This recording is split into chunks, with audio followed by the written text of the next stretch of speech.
Welcome, everybody. All right, today we're talking about the effects of constant criticism.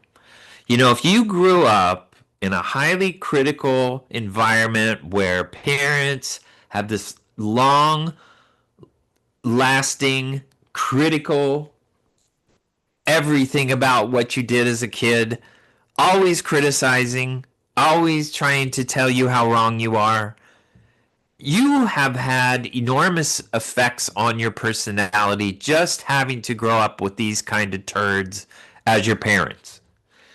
First of all, if you grew up in that environment, you're going to have a hard time trusting yourself.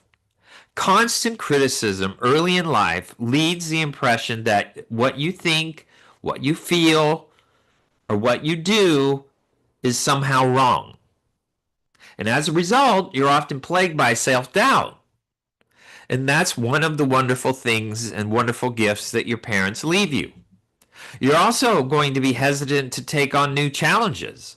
Self doubt and low confidence make it hard to trust your ability to rise to the occasion for a new endeavor. So you often wind up playing it safe, choosing not to try anything else because of you risking failure. It's hard to bounce back from mistakes when you've been criticized as a child. To err is human, but when the error is yours, it feels like confirmation of your shortcomings. So even a simple mistake can remind you of all your past feelings and all your past failings as your sense of self-worth plummets. You also become a perfectionist in your adult life. Your efforts to be perfect aren't driven by pride in your work, but by the fear of messing up and revealing your inadequacy. Because all failure becomes abject failure, which means absolute failure. Everything becomes absolute failure, even though the scientific process requires failure to evolve.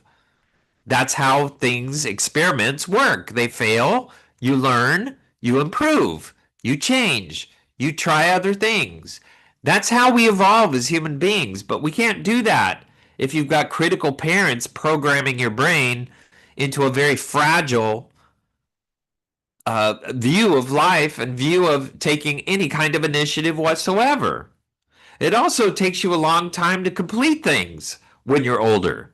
Crafting an email, choosing a birthday card, writing a paper, anything else can take a long time as you try to avoid making mistakes. You might even miss deadlines as your attempts to get just right interfere with getting things done. You might even procrastinate. You also would constantly apologize. That's another gift that your wonderful parents leave you when they're constantly critical. Your mom or your dad make a mistake and they feel that you are in the wrong. They see you as making a mistake and in the wrong, so it's easy to assume that others will see you in the same light. So when your friends tell you that you don't have to say sorry all the time, you might even apologize for apologizing. You also often feel defensive when you are constantly criticized. Of course, you feel defensive. You learned as a kid to be highly attuned to the possible attacks so you can guard yourself against them. Your defensive reactions may lead your friends or partner to get upset with you, always taking things the wrong way, which doesn't make you feel any less defensive, of course. That's another wonderful scar your parents leave you. You also have a hard time believing people like you. Even when friends and family express their love for you, deep down you suspect they're kind of fed up with you. This tendency may be especially strong if your parent gave you confusing mixed signals, treating you kindly in one moment, then blindsiding you with horrible failure words and harsh words on the other side. You also will have trouble rarely making commitments and taking them to heart. Even when someone says something nice to you, you find ways to deflect it. Oh, no, that's not true. Oh, you're just saying that. Often with surprise self criticism. So if they say they liked your new shirt, or they say it's not the best color for you, in one way or another, you neutralize any positivity that's directed at you. You also will experience a ton of social anxiety as a result of not trusting others' positive regards, since you didn't get it from your parents. You often fear their judgment or criticism. You might worry about embarrassing yourself at work or doing something humiliating in public or coming across as awkward in conversations. The other gift, and there's many of them, by the way, the other gift that comes your way is a harsh inner critic. The voice of your critical parent gets internalized. And now their criticism comes from within. If you listen closely, you might hear echoes of your parents' voice in your own self talk. You also become prone to depression and hopelessness. All that negative self talk and sense of inadequacy take a toll, and your mood suffers as a consequence. Sadly, you may end up criticizing yourself even for being depressed, setting up a downward spiral and a low mood and self loathing. Yes, highly critical parents create this wonderful experience for their children. You also tend to be critical of other people because as much as you don't like being criticized, it's hard not to do it to other people because you find it easy because it's automatic. This is what you grew up with. So your own self-criticism is mirrored in your attitudes towards other people. Often people who are highly critical are people who are highly critical of themselves and love to project that on everybody else so they don't feel so bad. Also, your relationship with your siblings becomes strained. It's unfortunate that poor treatment from parents often gets relayed into difficult sibling relationships. While you enjoy periods of closeness and connection, the fundamental sense of trust is missing. Yes, trust. They have trust issues because of highly critical parents. You often overthink things. Self-doubt, mistrust lead you to spend a lot of time in your head analyzing, reviewing, second guessing. You might spend so much time in your head that you even feel cut off from your own body. Also, you will feel a need to prove yourself. You have to give a reason to live on this planet. You can't just live on this planet. You have to have a reason to be here. On a basic level, you don't feel like you're enough. You're not smart enough. You're not good looking enough. You're not successful enough. You're not rich enough. You try to make up for these feelings by working really hard and going the extra mile. But not everyone who is raised with a lot of self criticism will develop every one of these patterns.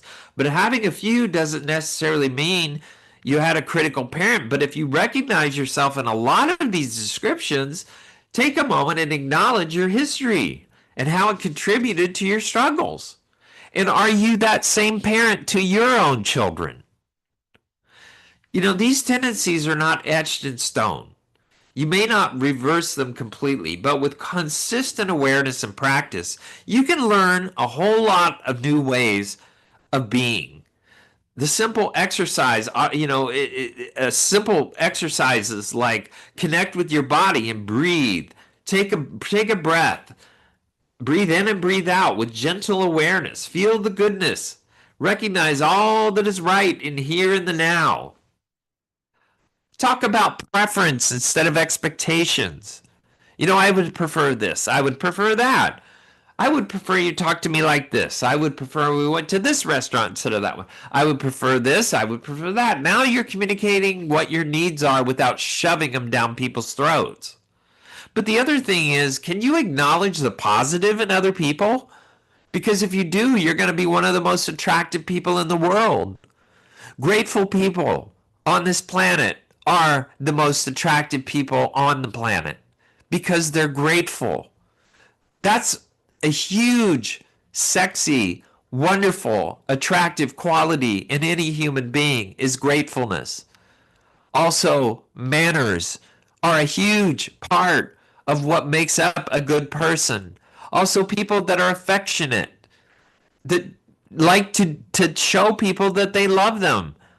That's a very important thing. Not trying to get down their pants, but I love you. That's what it means. And that's a good thing.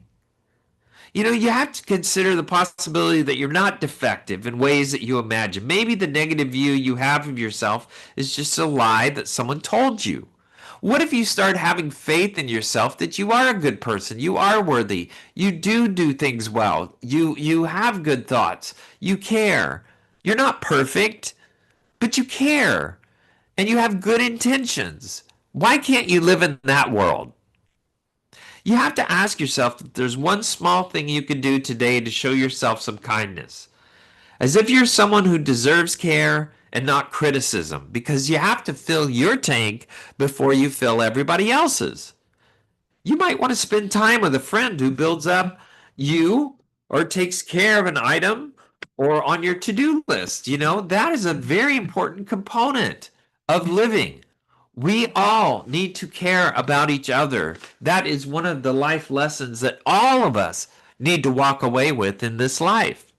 And it's unfortunate that poor treatment from parents gets relayed into difficult sibling relationships.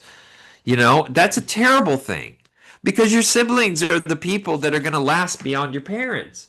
And you want to have those relationships be very strong.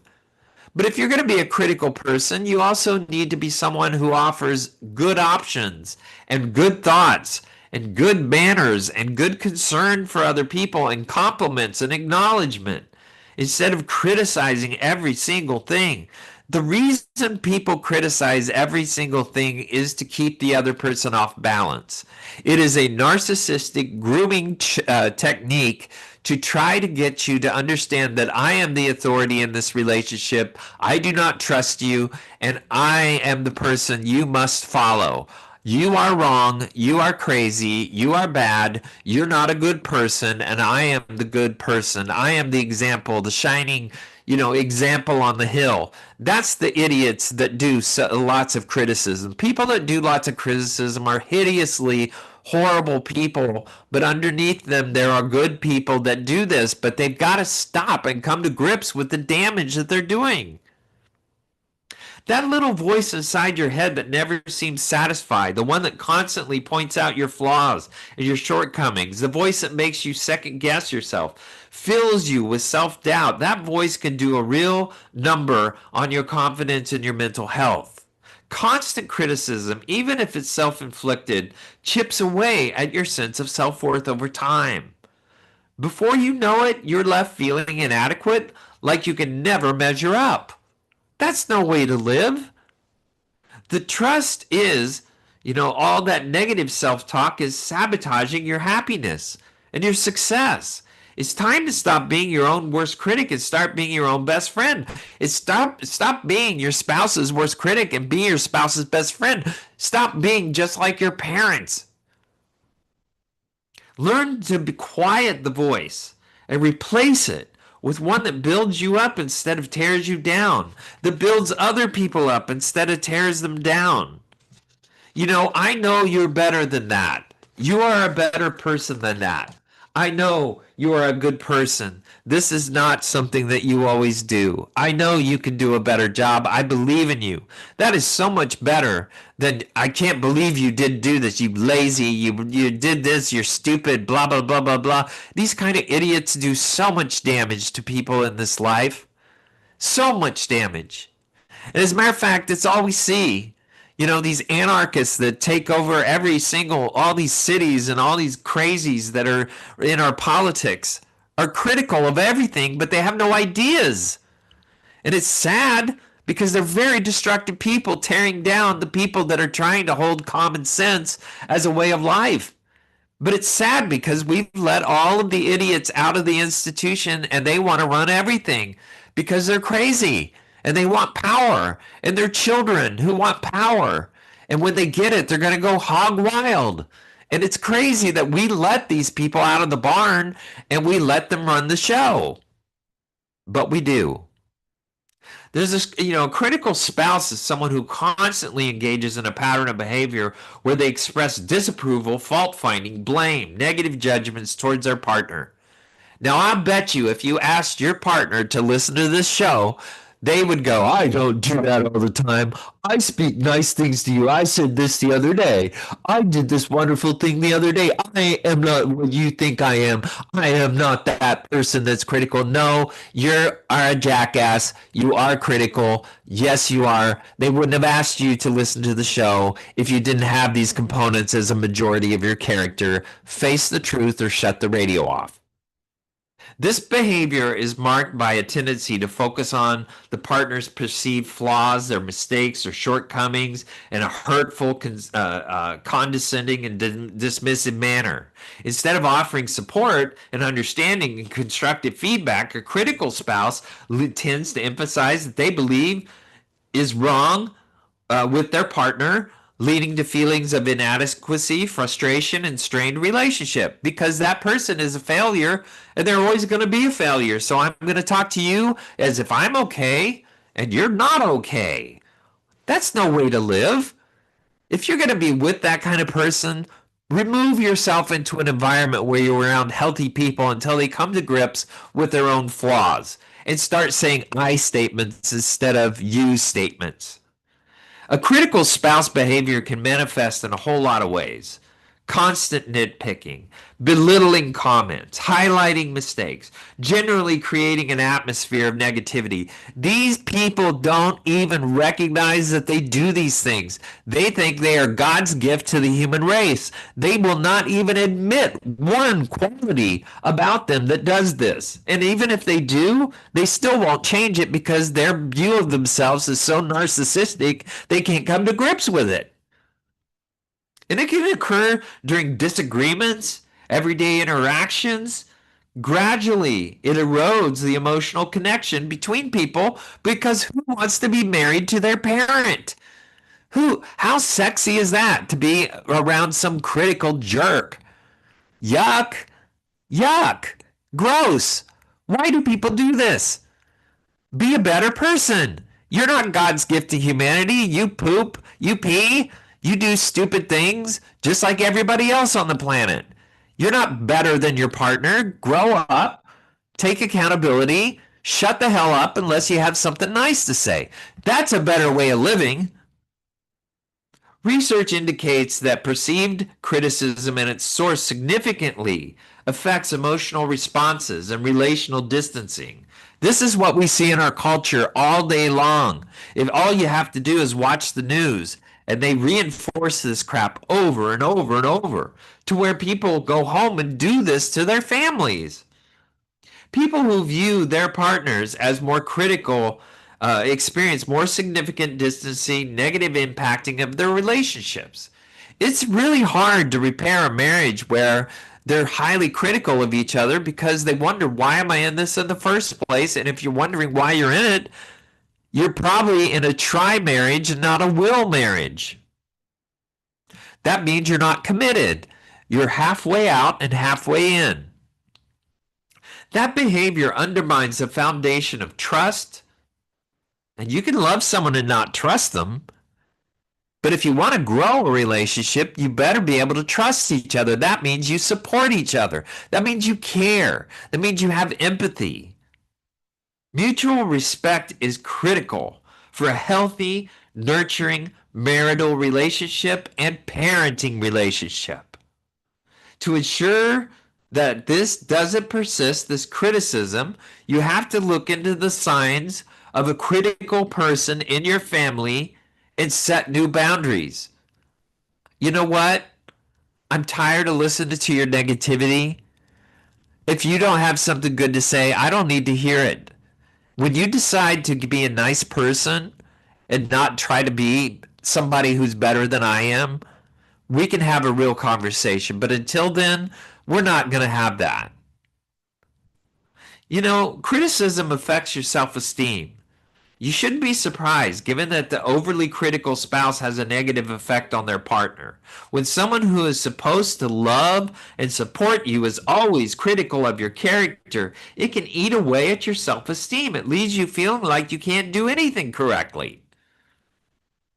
You know, depressive symptoms, horrible marital adjustment, all can come from spousal criticism. If you want to live with a miserable marriage and you want to live as a miserable child in a marriage, witnessing two critical people in a marriage, you're going to have a hell of a time battling depression your whole life, and anxiety, and self esteem. And then that carries on generationally. You know, we have to be better people.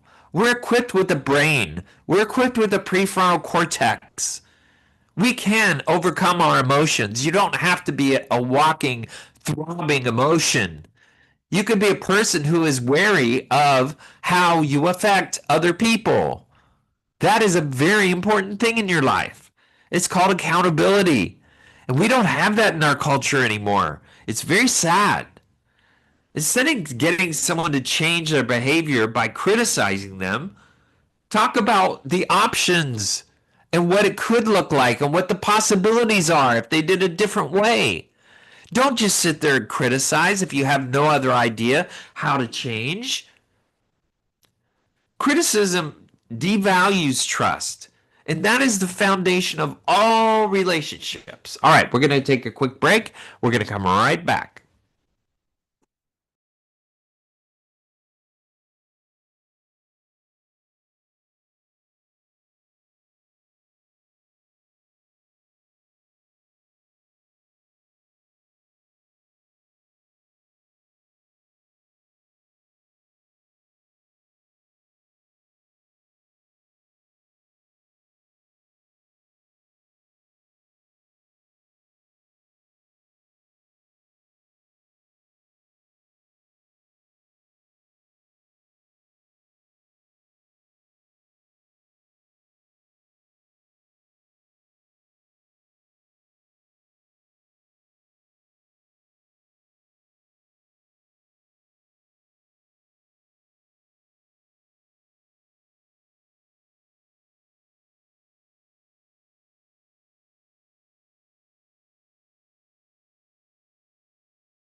Welcome back, everybody. We're talking about the effects of constant criticism. Emotional abuse is never okay. Criticism should be avoided because it doesn't make for a happy relationship, but it may even lead to a breakup and divorce and abuse. Criticism stifles all human communication. When a person is constantly critical, it creates an environment where open communication becomes nearly impossible. There's a real good chance that at least 85% of the people that are receiving the constant criticism are going to be defensive. And they're either going to walk away and resent you and do something stupid, or they're going to say something stupid to you for doing something stupid to them. Ultimately, this all weakens relationships. When a person feels like they can't trust someone to love and support them because of constant criticism, they feel unfulfilled. Now, I'm not saying don't criticize people. Criticizing is great when it comes with solutions. Criticizing without solutions, any dumbass could do that. So shut the hell up until you have some thoughts. You can hold back. You can hold back. You know, what differentiates a child from an adult is children react. Adults are supposed to respond. Well, responses are thought through. And that's what differentiates a child from an adult. And there's a hell of a lot of adults in this life that react to everything. And they breed, and then they create this environment that's toxic with their children and their spouse. It's really sad. You know, besides, overly critical spouses destroy intimacy. So they want to have this sexual relationship with you, and because men are idiots and they can live in a box and they don't care if they get a boner, they're all hot to trot, even though they've told you what a shitbag you are for the last 6 weeks. These idiots think it's okay to have sex with you. That ain't sexy. If you're gonna be sexy, even if you're ugly as hell, the best thing you can do is shut the hell up, stop criticizing, and be a thankful, grateful person, and you will up your attractiveness by at least 20 to 30%. If you're husbands are always complaining of the quote unquote nagging wife. Well, if you've got a nagging wife, there's a really good chance that you're not cherishing them. which is the essence of what every single woman on the planet who is married or in a relationship measures a relationship on. Can't be the man I am without him. Don't even know why she's with me. I'm lucky to have her. She's my best friend. It's that way when I'm with her. It's that way when I'm not with her. I'm so proud to be with her. If you cannot be that and be with a woman, you don't have the ingredients to be in a relationship. That is the requirement to be in a relationship with a woman. It's in the covenants, even. It's in your vows if you get married, unless you're in Seattle, where I live, where everybody's psychotic and make up whatever they feel like. But the bottom line is, you've got to understand that if you're going to be with a woman, she will nag you till you're dead if you do not cherish her, because she's wondering who and what you are nagging or what you are cherishing. If it's your job, if it's your sports and your hobbies, if it's one of your kids, if it's your best friend, they're not going to like that. So they're going to nag you. If it's your hobby that takes you away from helping them around the house because that's their love language, they're gonna nag you till you're dead. If you don't understand their love language, what's a love language? Well, it could be intimacy, it could be giving gifts, it could be time together, it could be doing chores to help them. It could be all kinds of things like giving affirmations. These are love languages. If you don't understand your partner's love languages, if you don't understand your children's love languages, which are emotional, not logical, and you can't get good at them, you have no business doing what you're doing. Grow up, put your big pants on, and understand you have to learn how to love people the way they need to be loved. Become aware of that. That's an adult quality. If you're going to take accountability, you better know how to love. The other thing is, criticism violates the basic needs of a person within a marriage. It's a trap. To have to come home to some naggy, critical turd every day of your life, that's disgusting to make someone go through that. They'd be better off in a penal prison. Nitpicking is one of the signs that magnify minor issues, irritating on things that others might consider inconsequential. But the constant scrutiny creates an atmosphere of tension and unease in your home. Now, what does a man need? What a man needs if he's in a relationship, he needs to feel respected. That means you don't agree with him. You don't have to agree, but can you understand him? Can you understand what his position is? Can you understand his basic needs? You don't have to agree. Can you do that? Because if you did that and you respected him enough to hear him and not talk over him with your stupid nagging and criticism, there'd probably be a better relationship. But since you have to be right about everything, you're probably not going to have that. Because people that have to be right about everything started that in childhood and they can't stop it. They just have to be right. You have no business being in a relationship if you have to be right.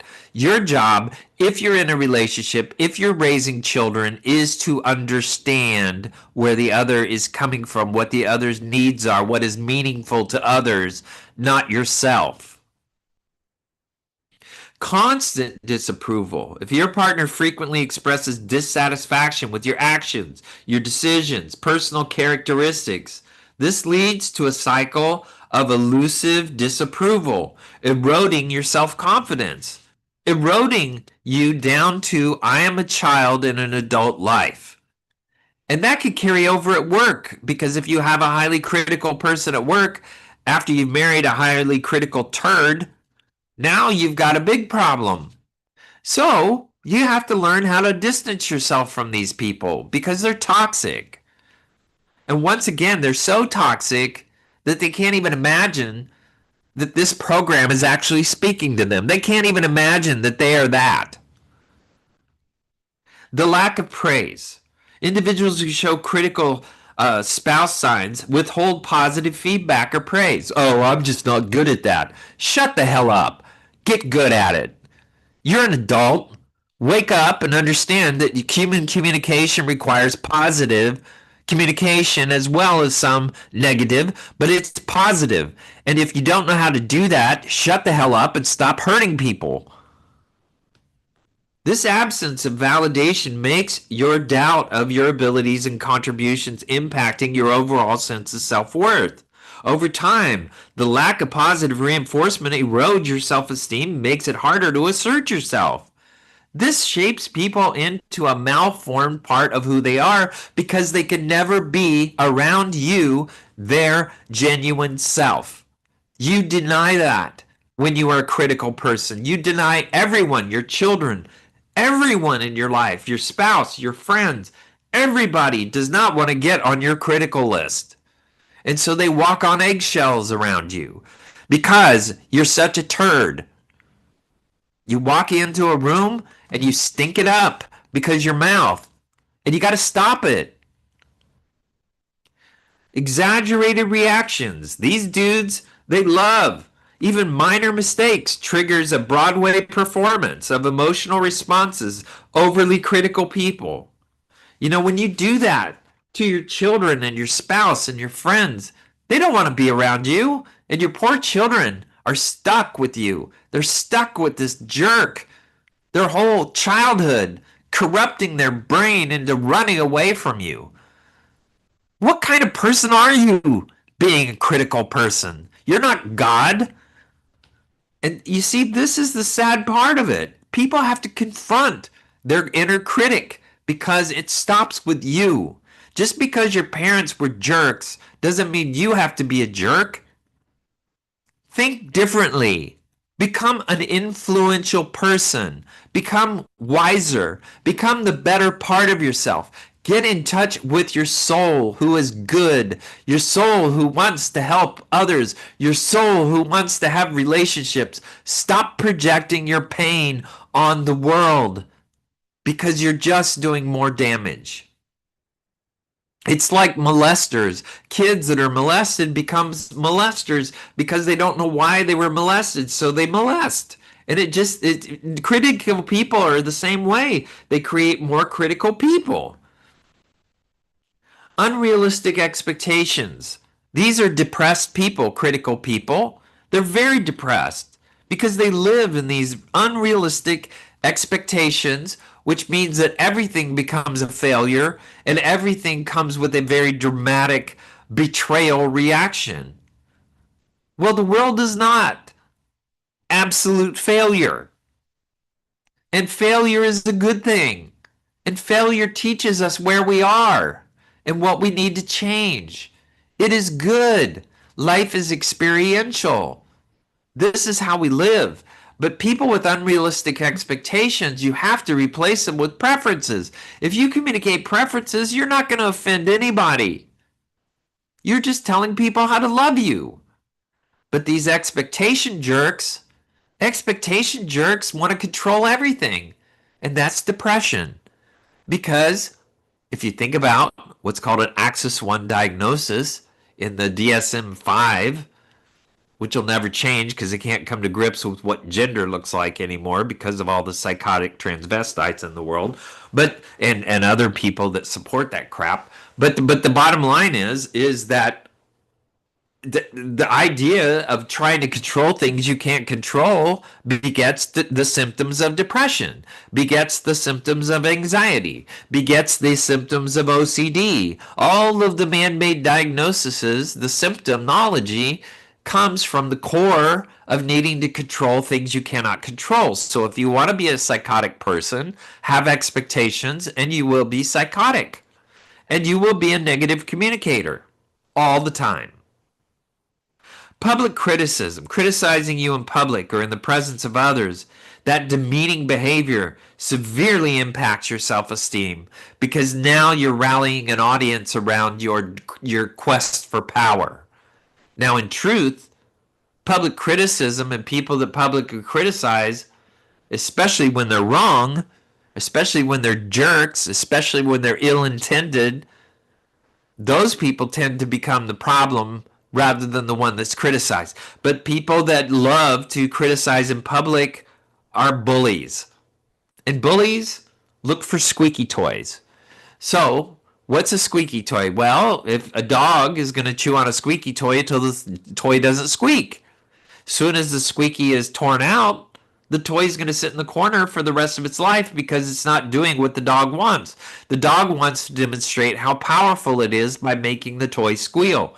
That's exactly what a bully is. So if you want to deal with a bully, the best way to deal with them is to pull back and not give them a response, verbally or non-verbally. Just walk away. Just look at them as if you're not hurt. Take away. Turn it into a transaction. Feel sorry for them. But the bottom line is don't give them the squeaky toy. That is what they want because they will move on to the next target because you're not squeaking and making them get the power that they're looking for.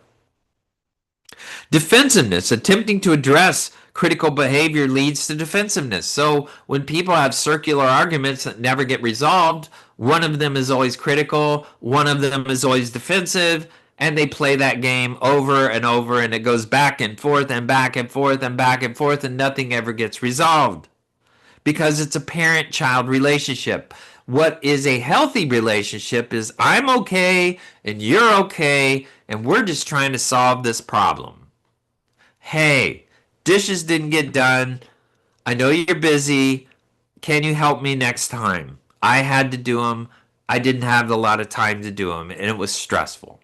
That's two adults. Unfortunately, you didn't do the dishes. You lied to me. You said you were going to do it, and you didn't do it. You failed me. These kind of vomit people are sickening, and they're stupid, and it's sad, and they need to grow up. Because if you're going to infest your family with your mouth, you're going to destroy a lot of people's lives. And you don't have the right to do that. You're not God, but you do have the ability to do that in this life. And that's the sad part, especially if you have children. Selective focus. These people have a thing called cognitive bias. So you may do 99% of the things correctly, but every time you do the one wrong thing, they're collecting evidence of what an idiot you are. Oh, you showed up 10 minutes late. I knew you were going to, you can't be trusted because you showed up 10 minutes late. Now, you could have showed up on time early for 5, 6 times, but you show up that one time, they're going to lay you out because cognitive biases, I have to reinforce that I think you're an irresponsible, untrusting idiot. And I've collected evidence and I know I'm correct because I've got all of these events that I've collected over the last 5 months, even though it's 1% of our transactions, to prove what an idiot you are. These people are awful, awful human beings. They need to grow up and start saying I statements. You know, when you do this, I feel this way. You know, when you show up late, I feel like I'm not important, or I feel like you don't care that I care about where you've been and what you're doing. That would be helpful, but they can't do that. They got to tell you what a jerk you are, how awful you are, and how much they don't trust you because they're psychotic. An emotional manipulation. Critical spouses lead to negative remarks, manipulate your emotions and your actions. They use guilt and fear to control your behavior and maintain dominance. Guilt and fear is a big part, especially of Asian culture. They love to guilt and fear their kids, and then they beget that with their children, and generationally it goes beyond, just keeps on going. That's why all of them have to be doctors or lawyers or something that makes a whole lot of money because they guilt and fear and guilt and shame the hell out of them until they finally get that. And then they support their old nasty parents that criticize them their whole lives because that's what their parents mold them into. And it's kind of sad, but it happens in our culture. It happens across the world. The other thing is, these kind of turds love to dismiss your feelings. You know, that hurts my feelings when all you ever do is criticize me. Well, if you didn't do such a thing, then I would be blah, blah, blah. You know, come on. Dismissing feelings, that is the dumbest thing you could possibly do. Understand people's feelings. I'm sorry you feel that way. I can understand receiving that criticism. You would be very upset. You see, that would be the adult.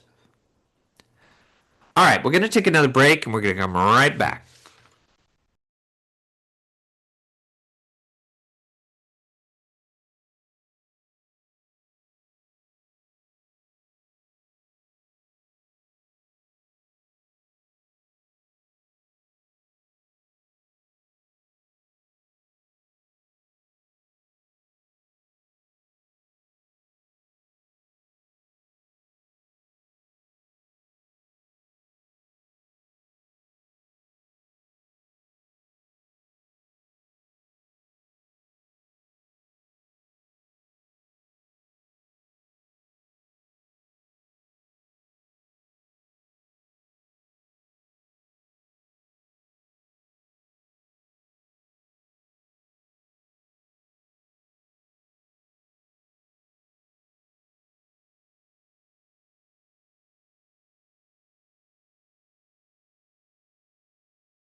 Welcome, everybody. We're talking about the effects of constant criticism. Constant criticism communicates that we have a very conditional relationship. Love and approval might appear contingent on your ability to meet the unattainable expectations. Love should be unconditional and supportive, not a bargaining chip. But love does not grow without trust. Love does not grow without you having faith in another person. That is required to make a relationship grow. I have faith in you. I believe in you. I know I need you to believe in me. I need you to have faith in me. That's how we heal trust issues. But when you have a highly critical person that all they do is barf out criticism, there is no way to win the trust back. You're just in a circular argument, a circle jerk, where you're hurting each other all the time. One's criticizing, the other's defending. One's criticizing, the other's defending. How stupid do you have to be to hit your head on the same door every day of your life? There's also a mood impact. Constant criticism leads to chronic stress, anxiety, hopelessness, depression. Your emotional and your physical well-being is impacted.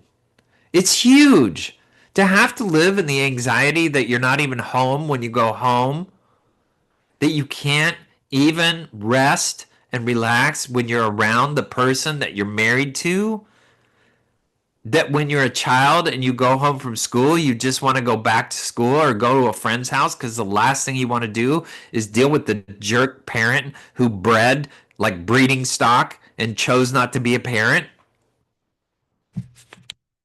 The one-way street also gets communicated. While demanding perfection from you, they likely don't hold themselves to the same standards. This double standard leads to unfair and it contributes to feelings of resentment. So addressing the expectation of inequality and working toward a more balanced, respectful dynamic is essential. But that calls for you to have the willingness to cherish and the willingness to respect. This is huge. Being a good listener is a major part of understanding, which is the harmony of a relationship. Understanding. That means we always look for forgiveness. We always accept the fact that we are flawed. But if you have a person that you cannot trust, that is a person who can't stop having affairs, who can't stop being a jerk, they're not marriage material. It's called abuse. It's called neglect. It's called a selfish narcissist. And maybe it's time not to be married to them. And maybe it's time to consider that if you're with a critical parent or you are a critical parent, is this what you, or a critical spouse, is this really the model you want to teach your kids? Because it's a gift that keeps on giving over and over and over. Highly critical people are controlling. They want to dress you down and make you crazy so that they can groom you into them feeling like they have more power and better opinions and are smarter than you. Even if you're a freaking rocket scientist or a genius, these people will tear you down. That's all they can do. And once again, we see this in the media all day long. All these weirdos going, in their furry outfits and their little, earrings and their noses and their blue hair and their psychotic behavior. You see this all day long. We see it all day long. These people are everywhere. As a matter of fact, there is so many unhappy people that nobody even wants to freaking be married or have sex because they're so disgusting. It's sad, but it's the state of our life. If you can't be a human being, then stop hurting people. If you can't be a human being, don't be in relationships. Don't have children and shut the hell up and go home and play your video games until you croak But leave everybody alone. Go home to your mommy and daddy and live in your basement and complain about life and gain 500 pounds and eat Doritos all day long and just die. That would be a better way to go because sadly, negative people tear everyone down. We live in a society. We can't. There's a thing called a suicidal life. Highly critical people are suicidal people and they're homicidal. They're suicidal because they hate themselves, and they're homicidal because they hate everybody else and they want other people to die because of themselves. And that's sad. Gaslighting is another component, distorting reality to make everyone doubt perceptions and feelings. It's so funny watching these people going after the ICE people. They're deluded, thinking that, oh my God, they're gonna arrest the mom and dad in the grocery store or whatever. They're gonna arrest the pervert that's been molesting children. That's what they're out there doing. They're not trying to take people away from their normal lives. They are going into places where we have illegal aliens who illegally crossed our border, and we have no idea who these people are, who take jobs away from everybody else. They're not citizens. They don't belong here and they need to go. It's the law. But you've got idiots out there, especially Democrats, that are sitting around and gaslight everybody to think that ICE is out there trying to take everybody away that's legally here. They're not. They're not even trying to take the people that are illegally here unless they're criminals. And if they're criminals, they take them. And if the criminals are affiliated to other illegal aliens, they probably take them too. Guess what? That's the chance you took when you crossed the border illegally. Habitual criticism corrodes the very foundation of a relationship. And that's not an overstatement. Criticism is so damaging that even John Gottman, the father of marital therapy, identified as one of the top predictors of divorce. And it spells disaster for non-married couples too. No one expects you to just roll over and accept all of your partner's less than desirable qualities or behaviors without ever saying a word. But there are a lot of people who avoid conflict. And if you're one of these people that avoids conflict, you're going to be passive aggressive. That means eventually, over time, you're going to blow up at this jerk who's overly critical, and you're going to make a huge mistake because you're going to be so bold and say so many hurtful things that they're going to go, oh, you scare me. Oh, you need a therapist. Something's wrong with you. They don't care what you're saying. They don't care that they've been abusing you for a year. What they care about is, oh my God, you're saying terrible things to me. Oh, how could you do that? Well, you did that because you held it in and held it in and held it in and held it in, and you finally blew. And when you blew, it turned into a freaking opera, which is not good. You got to have conflict in your blood if you're going to be in a relationship. But conflict in a relationship is about making the relationship better. The goal is not to hurt each other.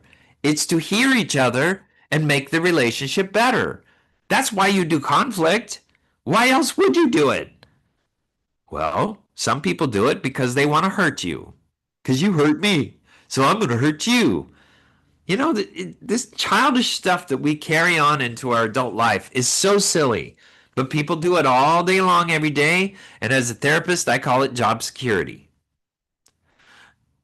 Criticism, even when it's a complaint, is expressed as a character flaw. It's important that a critical partner might say, you always leave your dirty dishes in the sink. What do you think? I'm a slave? Instead of saying, hey, I'm overwhelmed. The dishes piling up in the sink. Can you please help me out by helping yourself in cleaning them? And by the way, if you don't clean the dishes, then I'm not going to do this other thing for you because you know what?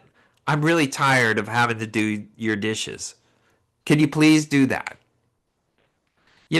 Consequences are a hell of a lot better than insults. It's much easier to poke your partner by telling them that they're one of the problems than drop your shield of criticism and say, Why can't you say, hey, my needs aren't being met. I need your help. This is a very important part of life. Constructively voicing a complaint or criticizing your partner, consider the language you're using.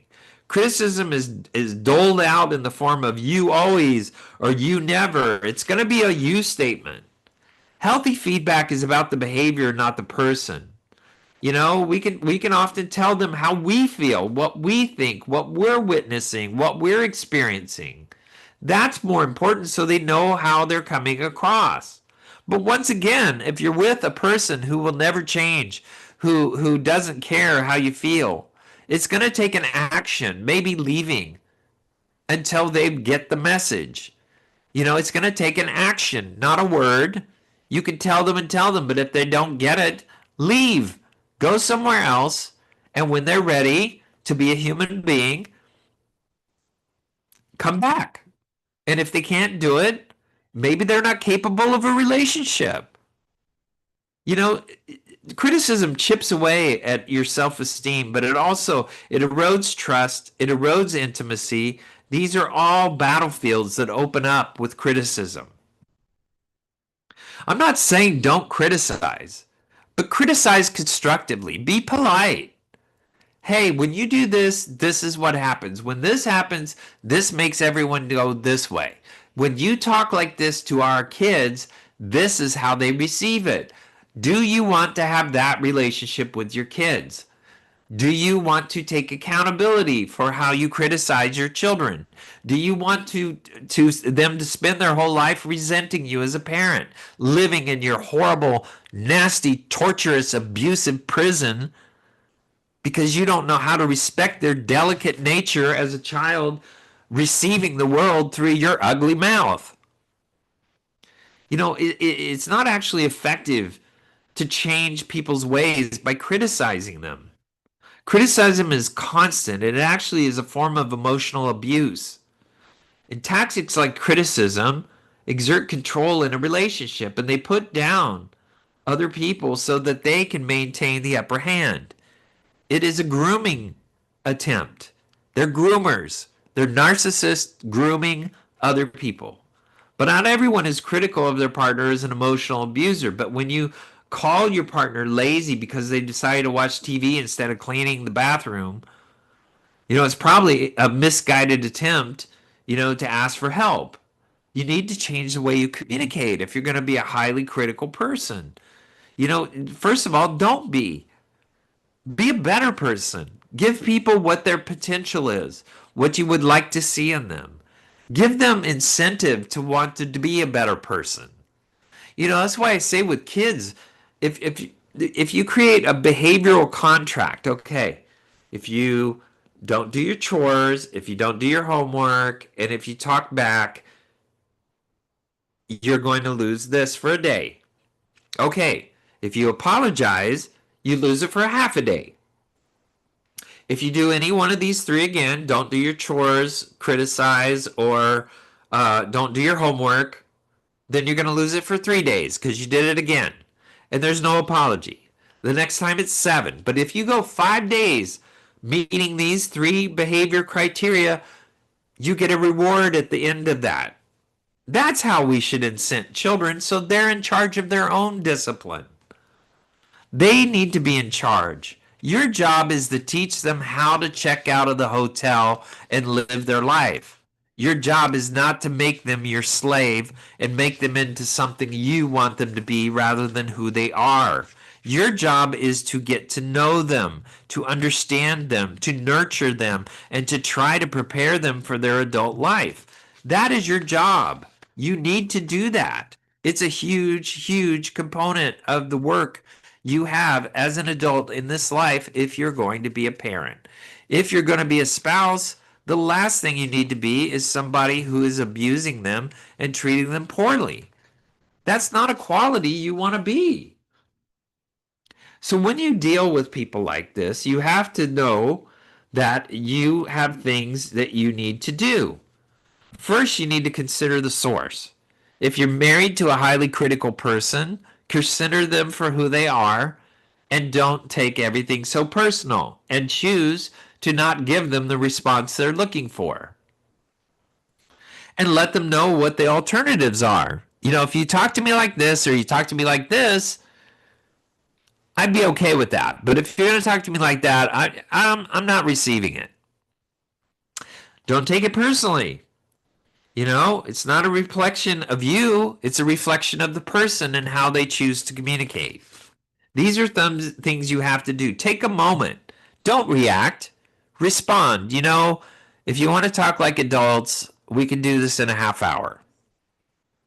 Become a rock. Don't be reactive. Be transactional in these moments. That's a huge part. And you also want to take an empathetic approach. I'm sorry you feel that way. I'm sorry you're such a miserable person. I know you're going through a lot. These are things that you can do to help yourself with a highly critical person. That's our show. I want to thank you for listening. I love hearing from you. You can do that on our webpage at voiceamericamedia.com, libsyn.com, Dr. Gary Bell's Absurd Psychology. Now remember, critical people watch the battle and shoot the survivors. Also, critics know the way but can't drive the car. Also, the opposite of a critic is an encourager. Thanks for listening, everybody.